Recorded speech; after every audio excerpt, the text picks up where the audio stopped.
Edizione di Padova dai notiziari di Rete Veneta, buonasera e ben ritrovati. Botta e risposta tra il governatore del Veneto Luca Zaia e il sindaco di Padova.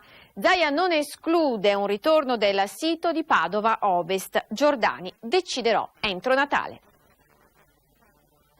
Ospedale di Padova ancora incertezze. Il sindaco nega di aver incontrato ufficialmente il governatore Luca Zaia per discutere su quale debba essere il sito che ospiterà la nuova cittadella sanitaria. Io non ho mai incontrato il governatore, ho solo parlato con lui, ma certo che parlo con il presidente della regione, ci mancherebbe, non l'ho ancora mai visto. Padova Ovest, io non ho mai parlato di Padova Ovest, per cui non è nell'overo delle proposte. D'altra parte invece il governatore chiede che il comune decida e lo faccia in fretta. Padova Ovest potrebbe tornare ad essere un'ipotesi valida. Questo è un rischio, perché se salta Padova Est c'è il tema che noi abbiamo detto che si andava a Padova Est perché era gratis.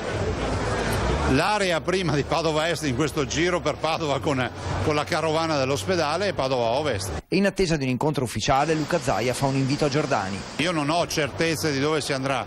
Certo è che questa partita io spero che il sindaco Giordani possa affrontarla, possa mettersi nelle condizioni di avere un'area e realizzare l'ospedale. Altrimenti ovvio dobbiamo poi prendere delle decisioni, magari anche impopolari, ma le dobbiamo prendere. Giordani aveva promesso di decidere entro 3 mesi già trascorsi. Dovevo prendere confidenza con la politica, spiega. Ora fa una promessa. Entro Natale definiamo, punto. Vediamo, scommettiamo. Chi vuole scommettere con me?